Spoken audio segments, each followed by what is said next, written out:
하나님께서 찬양 가운데 영광 받으신 줄 믿습니다. 특별히 사계절이 아름다운 우리 교회에 처음으로 방문하신 분들 진심으로 환영합니다. 여러분 이렇게 좌우를 보며 인사하실까요? 할렐루야, 인생을 바꿀 소중한 만남이 됩시다. 영상을 화면으로 전환해 주세요. 화면으로 좀 전환해 주세요. 표정 보셨나요? 이 밝은 표정. 여러분들의 얼굴이 이 표정이 좀 돼야 되겠어요. 이 표정으로 다시 한번 우리 인사를 나눌까요? 만나서 정말 반갑습니다. 교회에서 보니 더 반갑습니다. 교회. 진심으로 여러분을 이제 환영합니다. 누군가 여러분의 이제 초대를 받은 거 아니겠어요? 초대할 때에 여기 오시기까지 여러분 마음속에 여러 가지 생각이 있으셨을 거예요. 나는 왜 초대받았지? 또 교회는 뭐 하는 곳이지? 초대해서 뭐 하려고 하지? 나는 가기 싫은데 왜 자꾸 귀찮게 하지? 여러 생각들이 있었을 거예요. 중요한 건 뭡니까? 이유야 어쨌든 간에 여기 와 있다는 거죠. 여러분 정말 잘 오셨습니다. 애쓰셨습니다. 여러분이 어떤 마음으로 이 자리에 오셨든지 초대는 단순히 이 장소로의 오는 것을 의미하는 것이 아니라 만남이죠. 여기서 바깥에서 만나다가 여기서 처음으로 만나고 또 여기서 처음 보는 분들을 만나고 무엇보다도 오늘 소개할 예수님을 만나는 거예요. 그 예수님과의 만남은 우리를 새로운 삶으로 초대하는 그런 만남이 됩니다. 그래서 오늘의 만남이 여러분의 삶의 방향을 바꾸는 소중한 날이 되길 기대합니다. 이미 교회 다니시는 여러 성도들도 마찬가지로 매번 예배를 드리지만 예배마다 새롭게 드려야 되죠. 새로운 마음으로 드려야 되죠. 그래서 오늘의 이 예배가 여러분의 인생에 중요한 전환점이 될 수 있기를 바랍니다. 오늘은 특별한 날입니다. 해피데이 축제이기 때문도 있지만 오늘을 대림절 첫째 주일 이렇게 얘기합니다. 대림절, 뭔가를 기다리는 날이라는 말이죠. 누구를 기다리느냐? 성탄절이 임하기까지 4주간을 대림절이라고 하니까 대림절의 끝에는 성탄절이 있죠. 그래서 2000년 전에 오신 그 예수님, 그 아기 예수님의 탄생을 기다리는 날이에요. 기다리는 날이면서 교회에서는 4주간 오늘도 촛불을 하나 피우지 않았습니까? 이렇게 4개의 초를 하나씩 피워가는 그런 관습이 있습니다. 왜 초를 피울까요? 예수님을 가리켜서 표현하기를 세상의 빛이다 이렇게 표현합니다. 여러분들이 옛날 한참 젊을 때 여러분의 배우자를 처음 봤을 때 세상이 환해지지 않았나요? 저 사람이 내 짝이야 이래서 환해지지 않았나요? 빛이 바로 그게 빛인 거예요. 예수님이 이 어두운 세상에 죽지 못해 살고 마지 못해 살고 이렇게 그냥 살아가고 그냥 이것이 인생이려니 했는데 다른 삶이 있구나. 이걸 보여주신 분이 예수님이셔요. 그래서 예수님을 빛으로 표현하는 거예요. 예수님이 내 마음에 있으면 내 마음부터 환해지는 거죠. 왜 그러느냐? 초 4가지가 있으면 그 4가지의 상징적인 그 의미가 있습니다. 영어로 써놨지만 초는 비치면서 희망의 빛, 또 평화의 빛, 그리고 기쁨의 빛, 그리고 사랑의 빛이에요. 이 땅에 참으로 여러 가지 어려움들이 있어서 절망하게 될 때에 예수님이 거기에 희망을 주시는 거예요.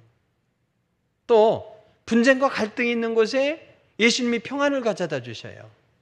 또 기뻐할 일 없어 우울한데 거기에 세상이 줄 수 없는 기쁨을 가져다 주시는 거죠. 그리고 예수님은 무조건적으로 우리를 용서하시고 용납해 주시고 사랑해 주셔요. 그래서 예수님을 빛이라고 표현할 때 예수님은 이 세상의 희망이시고 평화이시고 기쁨이시고 사랑이시다, 이런 의미인 거예요. 그 예수님을 모시면 우리의 삶도 예수님의 속성을 닮아서 바뀌게 되는 거죠. 그래서 대림절은 예수님이 또 오셔 이거 아니라 2000년 전에 오신 예수님, 그 예수님을 기념하는 거예요. 우리에게 이렇게 희망을 가져다 주시고 평안을 가져다 주시고 기쁨을 가져다 주시고 사랑을 가져다 주신 분이구나, 참 감사합니다 하며 기다리는 절기가 대림절이에요. 그 첫째 날이라 의미가 있는 거죠. 또 대림절은 어떤 의미가 있느냐, 과거를 되새기는 것뿐만 아니라 십자가에 달려 죽으셨다가 부활하신 후에 최소한 500명 이상이 보는 앞에서 하늘로 올라가셨어요. 그러면서 말씀하시기를 내가 올라간 모습 그대로 다시 오겠다 하셨어요. 그래서 대림절은 다시 오시겠다고 하신 예수님을 기다리는 절기. 그래서 손님이 오셔도 집을 어떻게 해요? 청소해야 되잖아요. 제가 요즘은 마음대로 성도들 집을 방문을 못해요. 청소해야 된다고 힘들대요. 아프면 청소 못 하잖아요. 그래도 아프니까 가서 기도해주고 위로해주고 해야 되는데 아프니까 오지 말래, 지저분하다고. 그럼 건강할 때는 제가 못 들어가겠어요. 그래서 신방하기가 이래저래 어려워. 근데 예수님이 오신다고 하면 우리가 준비할 게 얼마나 많겠습니까? 그래서 기다림은 재림을 준비하는 절기이고, 우리는 어떻게 준비하는가? 우리의 마음을 새롭게 해야죠. 깨끗하게 해야죠. 그래서 회개와 바로 소망의 시간인 거예요. 소망의 시간. 우리는 그렇게 이 대림절을 보내게 됩니다. 예수님께서 앞으로 다시 오실 때에 예수님께서 가져다 주신 이 희망, 예수님이 다시 가져다 주신 이 평화, 예수님께서 가져다 주신 이 기쁨과 사랑을 마음껏 살아가면서 이 모습을 가지고 예수님을 맞이해야지, 이거예요. 그래서 교회 다니면 문제가 없습니까? 문제 있어요. 오늘 처음 나오신 분들도 봤겠지만 교회 다니시는 분들 문제 많죠. 여러 가지 어려움을 겪어요. 근데 문제는 뭡니까? 그것을 잘 극복해낸다는 거죠. 그걸 하나님께서 어떻게 해결해 주실까 기대한다는 거예요. 그래서 어둠에 사로잡히지 않고 문제에 사로잡히지 않고 오히려 그런 일들을 극복하며 더 성숙해가는 걸 보게 됩니다. 그런 삶을 살아낼 때 다시 오시는 예수님을 우리가 기쁨으로 맞이할 수 있는 것이죠. 그래서 오늘 이 대림절은 소중한 날이에요. 이 날을 우리는 또 우연히 해피데이 축제로 겸해서 이렇게 보내게 되었으니 얼마나 기쁘고 감사한 날인지요. 오늘의 만남이 우리끼리만의 만남으로도 즐겁지만 식사의 교제로 또 이곳에서 만난 새로운 분들과 더불어 서로 환영하고 기뻐하면서 즐거워하면서도 예수님을 만남으로 예수님과 함께 새로운 희망이 넘치는 삶, 그리고 또 평화가 가득한 삶, 그리고 기쁨이 넘치는 삶, 주님의 사랑이 넉넉하여서 그 감사로 출발하는 그런 삶을 살 수 있는 귀한 출발점으로 산 그런 삼으시기를 여러분 축원드립니다. 그래서 사방이 행복히 가득해지길 바라요. 오늘 말씀 이렇게 짧게 드렸지만 오늘 말씀 앞부분까지 이어서 보면 참 재밌는 일이 펼쳐지는 걸 볼 수 있어요. 예수님은 갈릴리 나사렛이라고 하는 곳에서 이렇게 자라셨어요. 베들레헴에서 태어나신 예수님이 나사렛에서 자라셨어요. 그리고 나중에 30살이 되셔서 이제 공생애, 소위 이 땅에 오신 목적을 이루기 위해서 출발하시면서 어디로 가셨느냐? 멀리 사해바다 위에 여리고라고 하는 도시가 있는데 그 근처에 베단이라는 곳이 있어요.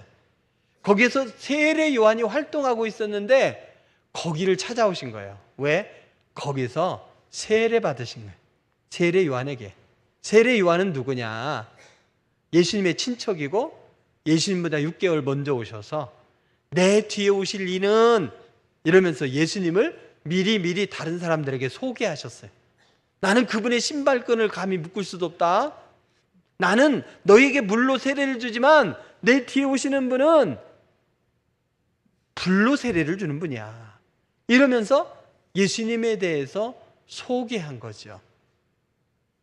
예수님께서 처음으로 이곳에 오셨을 때 세례 요한은 그 예수님을 보고 환영했어요. 그래서 보라, 세상 죄를 지고 가는 하나님의 어린 양이로다. 거기에 요한을 따르는 많은 사람들에게, 또 예수님의 제자들에게 예수님을 소개했어요. 예수님에 대해서 얼마나 많은 말씀을 했는지 알 사람은 다 알아. 아, 저분이 그분이구나. 경상도 말로 가가? 네, 그죠? 그럼 반말로 쓰니까 존댓말도 있어요? 가가? 어떻게 써요? 존댓말로는? 그냥 가가 하면 되나요? 아, 그분이 바로 우리 선생님이 얘기하셨던 분이구나 하고 다 환영하게 된 거죠. 그때에 세례 요한의 제자였던 두 사람이 이날 이후로 예수님을 따르기로 결단합니다. 스승에 대한 배반이 아니라 사도 요한을 따르면서 사도 요한이 소개하는 이분이 오면 내가 그분을 따라야지 하며 작정하고 준비하고 따랐던 분이죠. 그 한 사람은 안드레라고 나와요. 오늘 말씀 앞에 보면 안드레. 한 사람은 소개가 안 돼 있지만 사도 요한으로 보고 있어요. 두 사람이 예수님을 따르게 된 거죠. 그래서 예수님을 따르려고 했더니 예수님께서 말씀하셨어요. 야, 무엇을 구하느냐? 라고요. 두 제자가 오니까 너희가 무엇을 구하느냐? 예, 우리가 이것을 구합니다. 기회는 이때다. 아유, 돈 좀 주세요. 이럴 수도 있고, 질병을 낫게 해주세요. 이럴 수도 있겠지 않습니까? 근데 두 제자는 세례 요한에게 예수님에 대해서 들은 게 있기 때문에 우리는 그걸 필요로 해서 온 게 아닙니다. 우리는 예수님과 함께 있고 싶어서 왔습니다. 이들은 자원하는 마음으로 온 거죠. 그래서 뭐라고 말했냐? 랍비여, 어디 계십니까? 이렇게 물어요. 랍비는 선생님이죠. 두 제자는 지금 세례 요한에게 들은 선생님인 거야. 그래서 선생님의 제자가 돼야지 하고, 어디 계십니까? 내가 거기 가서 함께 거하면서 대화를 나누고 교제하고 배우고 싶습니다, 이거죠. 그때 예수님께서 와서 봐라 하고 초청하셨어요. 예수님의 제자들을 향한 첫 번째 초청인 거예요. 그래서 안드레와 사도 요한이 이제 예수님을 따르기로 결단한 거죠. 근데 여러분, 안드레가 예수님을 만나보니 너무 좋아. 혼자 간직할 수 없어. 그래서 누가 제일 먼저 생각이 났느냐? 그의 형제가 생각이 난 거예요. 아, 우리 형님이 예수님을 좀 알았으면 좋겠다. 예수님을 만나면 좋겠다. 형님이 누굴까요? 안드레의 형님이? 베드로. 잘하시네요. 예. 베드로, 안드레, 야고보, 요한 그러잖아요. 베드로, 안드레가 형제야. 야고보, 요한이 형제예요. 어쨌든 베드로는, 그 안드레는 형제 좀 예수님을 만나게 해야 되겠다, 이런 거예요. 그래서 안드레가 베드로에게 가서 형 있잖아, 우리가 메시아를 만났어, 이렇게 소개한 거예요. 메시아를 만났어. 안드레는 자신이 만난 그 예수님을 만나고 나서의 그 기쁨을 숨기지 않았어요.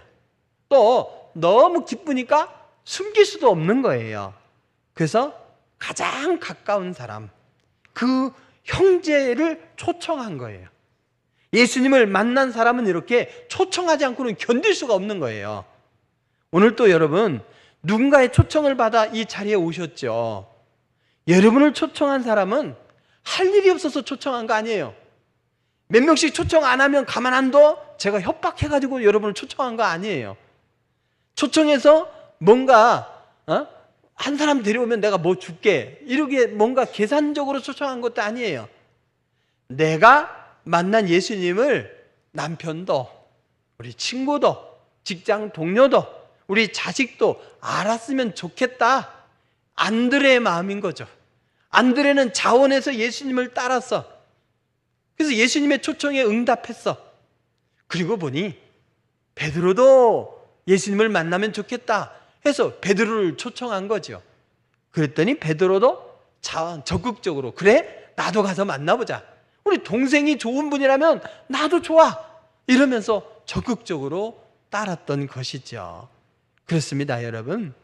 이렇게 내가 만난 예수님이 너무 좋아서 내 가슴에만 새길 수가 없어서, 그래서 초청 대상자에게 밥도 사주고 선물도 주고 얼르고 달래고 비위도 맞춰주고, 오늘은 또 변심하지 않을까 노심초사하면서 그렇게 초청했던 그 마음을 헤아리시기 바랍니다. 그걸로 뭔 이득을 취하겠다고 그랬겠어요? 사랑하는 사람을 향한 마음인 거죠. 그래서 여러분은 자신을 어떻게 보고 계십니까? 예수님은 여러분의 연약함을 아셔. 그래서 베드로를 보고도 그러셔요. 야, 너는 개바라 하리라. 장차 너는 개바라 하리라.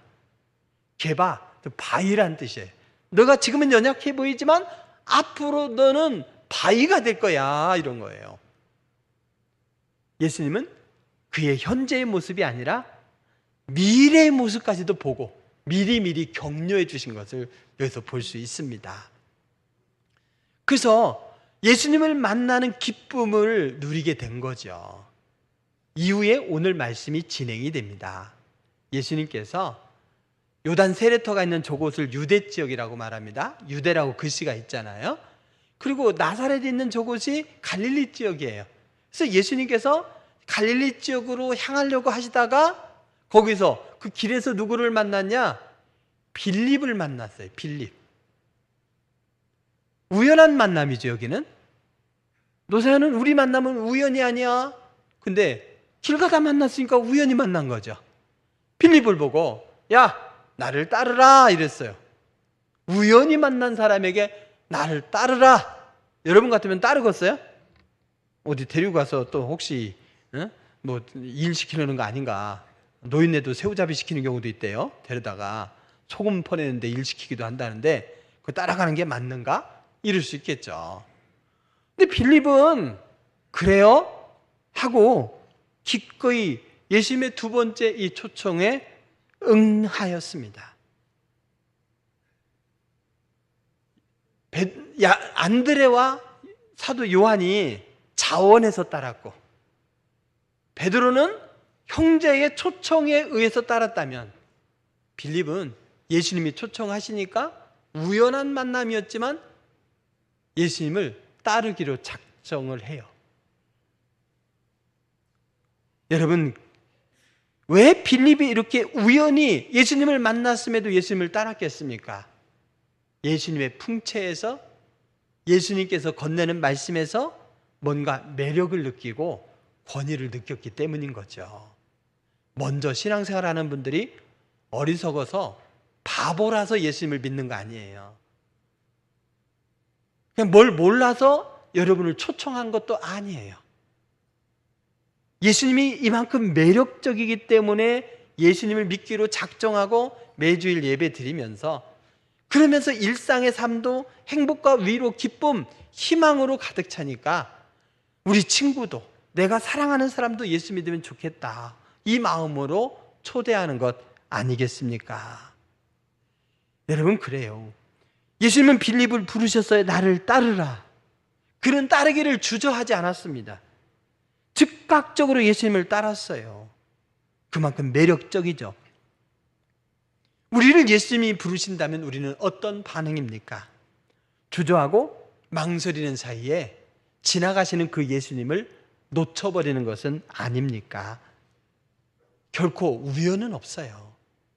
우연히 만난 것 같지만 빌립과 예수님의 만남은 필연이었고, 그를 통해 빌립의 인생은 달라졌어요. 나중에 예수님의 12 제자 중에 하나가 됩니다. 근데 재밌는 건요, 안드레도 예수님을 만난 후에 그의 형제 베드로를 초청하더니 빌립이 우연한 만남이지만 예수님을 만나고 나니 제일 먼저 떠오르는 사람이 있었어요. 누구냐? 친구였어요. 혹시 친구 초청하신 분 있어요? 친구. 친구. 예, 아우, 예, 친구를 초청하셨군요. 예수님을 알고 보니 친구가 생각이 난 거예요. 그래서 야, 나다나엘아 있잖아. 기가 막힌 일을 만났어. 내가 나사렛 예수를 만났다. 너무 좋아. 그래? 그럼 나도 믿자. 베드로처럼 이러면 좋잖아요. 근데 나다나엘은 그러지 않았어요. 여기에 초청받은 분 중에 꼭 이런 분이 있었을 거예요. 뭐냐? 나사렛? 여기에 꽂힌 거예요. 그래서 에이, 나사렛에서 무슨 선한 것이 나겠냐? 에이, 말도 안 되는 소리야. 만나봤자 별거 없어. 이러는 거죠. 퉁명스럽게 대하며 초청을 거절했습니다. 혹시 이 중에 그런 분 있어요? 에이, 뭐 예수 뭐 믿어봤자, 교회 다녀봤자 이러면서 거절하신 분이 있으신가요? 나다나엘이 그랬다니까요. 나다나엘이. 여러분, 이 나다나엘 친구는 너무 좋아서, 빌립은 너무 좋아서 친구인 나다나엘도 예수님을 만나면 좋겠다 이랬는데, 나다나엘은 분위기가 쎄했어요. 반응이 차가웠어요. 거절했어요. 왜? 나사렛이라니 선입견 때문이죠. 고정관념 때문이죠. 그래서 초청에 응할 마음이 없었던 거예요. 얼마나 안타깝습니까? 누구라도 처음부터 이렇게 즉시 응답하든지 자원해서 찾아가든지 하면 좋겠죠. 그런데 나다나엘과 같이 회의적인 반응을 보이는 분도 있습니다. 이 자리에 오신 분들 중에 처음에는 이렇게 거절하신 분도 있을 거예요. 중요한 것은 뭐냐? 자원해서 오셨든지 초청에 즉각적으로 응답했든지 우연한 만남에 응답했든지 거절하다가 마지못해 나 딱 1시간만 온다 이러면서 오셨든지, 여러분 중요한 건 여기 오셨다는 거예요. 오셨다는 거예요. 처음에는 냉수적인 반응을 보이다가 어쨌든 이 자리에 오셨다면 정말 잘했습니다. 좌우를 보며 서로 이렇게 인사하시죠. 오셨으니 참 잘하셨습니다. 참을 강조해야 돼요. 한 번 더 해보실게요. 좀 더 길게. 참 잘하셨습니다. 시작. 오셨으니 참 잘하셨습니다. 네, 잘하신 거예요. 나다나엘도 결국에는 와요. 나다나엘이 분위기가 차가워요. 거절해요. 그러니까 빌립이 뭐라고 말했냐? 빌립이 이렇게 말해요. 와서 봐. 보면 알아. 논쟁하지 않았어요. 포기하지 않았어요. 나사렛에서 무슨 선한 것이 나겠느냐? 이랬더니 빌립이 와서 봐라. 그랬더니 나다나엘이 따라갔어요. 굉장히 간단하게 표현되어 있지만 여기 오신 분들, 아니면 오시도록 초청하신 분들, 결국에는 끝까지 거절해서 오늘 못 모시고 온 분들 생각해 보세요. 한 번 얘기해서 그래? 생각 바꾼 분 있어요? 아니에요. 여기서 에이 하고 거절했을 때부터 와 봐라에 나다나엘이 따라서 예수님을 만나기까지는 굉장히 많은 과정이 있었어요. 2번, 3번, 10번 거절. 포기하지 않고 만나야 돼. 예수님을 만나야 돼. 이러면서 초청한 결과 나다나엘이 결국에는 반신반의로, 그래도 친구니까 의리를 봐서라도 내가 한번 가주지 뭐 이러면서 온 거예요. 여러분, 의리로라도 오신 거 참 환영합니다. 결국에 오셨으니까 환영합니다. 가족의 평안을 위해서라도 오신 분도 환영합니다. 다양한 경우라도 어쨌든지 예수님께 오는 게 중요하더라 이거예요. 나다나엘. 그래서 나다나엘과 예수님의 만남의 장면을 제가 그림으로 그려봤어요. 보통 솜씨 아니죠? 제가 그림으로 그려봤어요. 예수님이 나다나엘을 빌립이 데려와서 처음 본 게 아니에요. 대화를 보면 무화과나무 아래에 있을 때 보셨다고 그랬어요. 그래서 무화과나무 아래에 있을 때 그 모습과 빌립이 데리고 와서 예수님을 만나게 된 나다나엘, 이 두 장면을 하나로 병합해서 그림으로 표현한 거예요. 제가 손으로 이렇게 막 붓칠한 것은 아니고 타자를 쳐서 네가 그려봐 했더니 컴퓨터가 그려주네요. 컴퓨터가. 그죠? 제가 그린 거랑 같아요. 세상에 하나밖에 없어요, 이 그림은요. 어쨌든 예수님은 당신에게 다가오시는 이 나다나엘, 뾰루뚱한 것도 있었겠죠. 저것이 말이야, 내가 한번 안 만나면 끝까지 포기하지 않을 거야. 차라리 여기 예수님이 근처에 있을 때 만나야지 저기 나사렛까지 가자고 하면 아주 골치 아프겠어. 아이 빨리 만나자, 이런 마음도 있었겠죠. 어쨌든 예수님께 나올 때 예수님께서 나다나엘을 알아보시고는 이렇게 말씀하셔요. 보라, 이는 참으로 이스라엘 사람이라 그 속에 간사한 것이 없도다. 나다나엘이 깜짝 놀랐겠죠. 빌립이 가작에서 왔는데 빌립이 나에 대해서 얼마나 얘기했길래 벌써 보자마자 나에게 이렇게 얘기하시지? 너무나 놀라지 않았겠습니까? 나다나엘이 놀라서 묻습니다. 아니, 어떻게 해서 나를 아시나이까? 예수님이 말씀하셔요. 야, 빌립이 너를 부르기 전에 내가 무화과나무 아래 있을 때 보았노라. 여기서 밝혀졌어요. 뭐냐? 나다나엘이 무화과나무 아래에 있을 때 예수님이 지나가다가 그가 말씀을 묵상하고 기도하고 하는 그 삶의 진지한 모습을 눈여겨보았던 거죠. 그래서 이 나다나엘이 나에게 오도록 하려면 어떻게 해야 될까? 나다나엘의 친구가 빌립이에요. 길 가다가 빌립을 부르셨던 거죠. 그래서 빌립이 예수님을 따르고 제일 먼저 나다나엘이 생각이 나서 나다나엘을 데리고 왔어요. 그러면 나다나엘은 누가 초청한 거예요? 헷갈려요? 겉모양으로 보면 우연히 예수님을 만난 빌립이 사정하고 설득해서 초청한 것 같지만 오늘 말씀에 보니 무화과나무 아래에 있는 이 나다나엘을 눈여겨보신 예수님이 빌립을 불러서 그를 통해서 초청하신 거 아니에요. 그러니까 결국 나다나엘은 예수님이 부르신 거예요. 오늘 이 자리에 초청받은 여러분, 여러분의 부인이, 여러분의 남편이, 여러분의 부모님이, 여러분의 친구가, 여러분의 선배가, 직장 동료가 초청한 것 같지만 실은 예수님이 초청한 거라 이거예요. 여러분, 그만큼 귀한 만남이에요.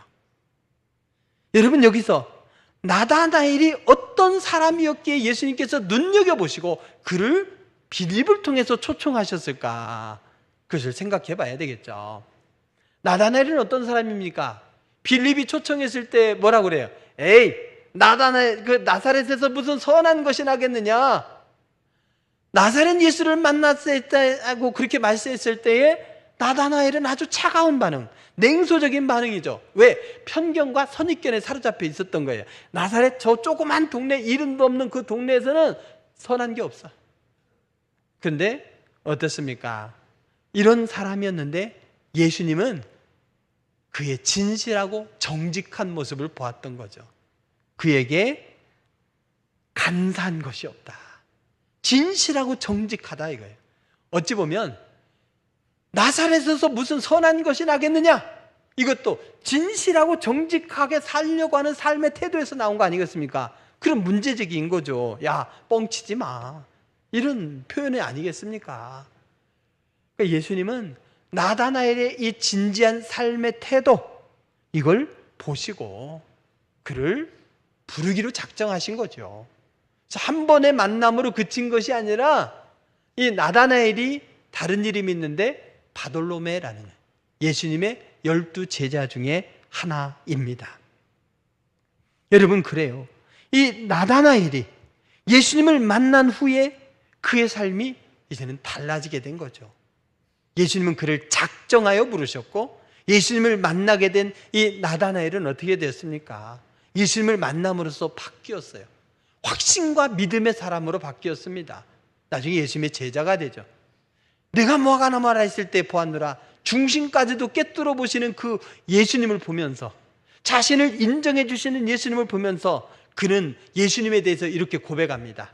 한번 같이 읽어보실까요? 시작. 라삐여, 당신은 하나님의 아들이시오, 당신은 이스라엘의 임금이로소이다. 여러분, 먼저 예수님의 자원으로 따르면서 예수님의 부름받은 안드레도 요한도 이런 고백 안 했어요. 베드로도 이런 고백 안 했어요. 빌립도 이런 고백 안 했어요. 근데 냉소적으로 보이고 버티다가 의리 때문에 나왔던 나다나엘의 입에서 이 말씀이 나온 거 아니에요. 그래서 버티다가 억지로 한번 나오신 분, 그분이 더 소중하다고 봅니다. 그분을 향해서 정말 잘 오셨습니다. 진심으로 환영하시기 바랍니다. 이런 분이 바뀌는 거예요, 여러분. 나다나엘에 의해서 바뀌었어요. 바뀌니까 아싸하게 바뀌잖아요. 확실하게 바뀌잖아요. 그래서 제자로서 페르시아 지역으로 인도로 다니면서 나중에 예수님을 이렇게 널리 전하는 그런 사람이 되었습니다. 여러분, 나다나엘은 처음에는 의심과 편견에 사로잡혀 있었습니다. 그래도 진실을 추구하는 거짓 없는 삶을 살고자 노력했던 사람입니다. 저는 초청받은 여러분들이 이런 삶이라고 믿습니다. 나름 진지하게 살고자, 남에게 해 끼치지 않고 남에게 선한 영향력을 끼치고자 하는 삶으로 사는 여러분들이라 생각합니다. 근데 여러분, 이런 진지한 사람도 예수님을 만나야 됐던 거예요. 나같이만 살아봐라 하는 사람도 예수님은 만나야 됩니다. 그리고 달라지면 차원이 다른 삶을 살게 되는 것이죠.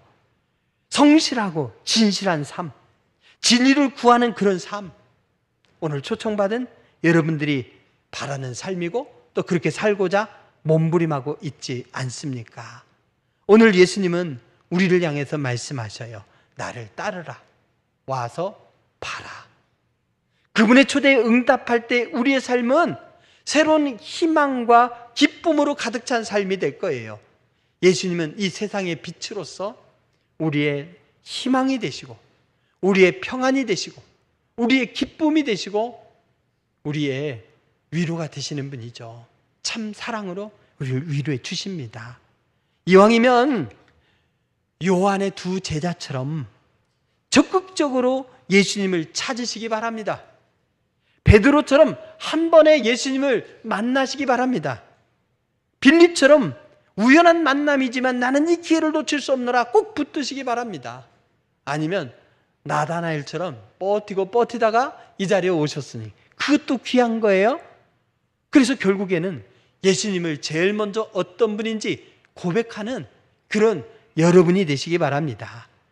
오늘 인생을 변화시키고 새로운 삶을 살게 하기 위한 절호의 기회를 여기시고 예수님을 여러분의 마음속에 모시도록 제가 기도로 도와드리겠습니다. 여러분 함께 이 말씀을 보면서 함께 기도하시겠습니다. 예수님, 저는 죄인이었습니다. 예수님이 십자가에 죽으심으로 내 죄가 용서받고 예수님이 부활하심으로 내가 영원히 사는 것을 믿습니다.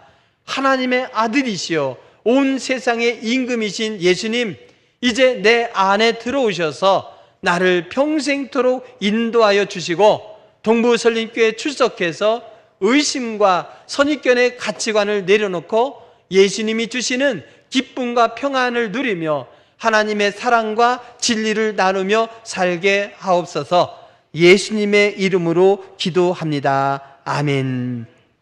예수님께 죄를 고백하고 예수님께 죄를 용서받고 예수님을 마음에 초청하셨으므로 예수님이 여러분의 마음에 들어오셨음을 믿으시기 바랍니다. 부활과 생명이신 예수님이 우리의 삶을 책임지시고 인도하시면 염려, 근심, 걱정에서 벗어나 우울한 삶에서 벗어나 희망이 넘치고 평화가 가득하고 기쁨과 사랑이 넘치는 삶을 살 수 있습니다. 그걸 보증해 주셨어요.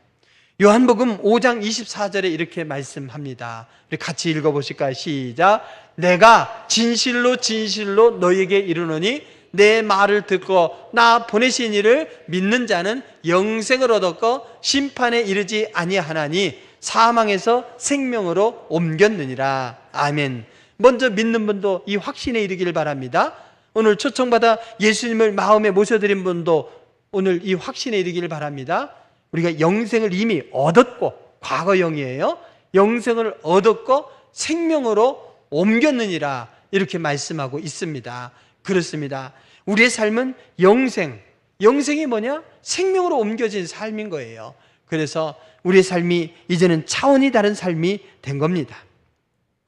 여러분, 마지막으로 초를 다시 한번 봅시다. 예수님은 세상의 빛이셔요. 예수님은 우리의 희망이시고 우리의 평화이시고 우리의 기쁨이시고 우리의 사랑이 되십니다. 그 예수님을 기다리는 절기예요. 그 예수님이 이미 오셨지만 다시금 그 예수님을 확인하면서 그 예수님이 나의 삶에 끼친 이 변화를 우리가 다시 한번 누리고 결단하는 그런 대림의 절기가 아니겠습니까? 오늘 결단한 여러분들도 이런 삶으로 이어질 수 있기를 바랍니다. 그래서 기쁨, 희망, 또 평화, 또 사랑이 넘치는 삶을 기대하면서 여러분 이 결심 카드에 기록해 주시기 바랍니다. 여러분 초청받은 분들에게 이거 한 장씩 드렸을 거예요. 혹시 볼펜이 없으시면 손을 들어 표하시면 볼펜을 드릴 겁니다. 여기 마음으로 여러분 결단하는 시간을 가지시기 바랍니다. 이 시간 기도로 예수님을 나의 구원자로 마음에 모셨습니까? 모셨습니까?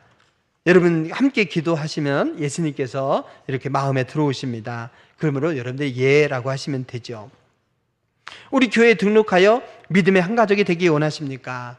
우리가 작심삼일이라고 하잖아요. 서로 격려하면서 풍성한 삶, 행복한 삶을 살려면 이렇게 공동체를 이루어서 서로 격려해야 됩니다.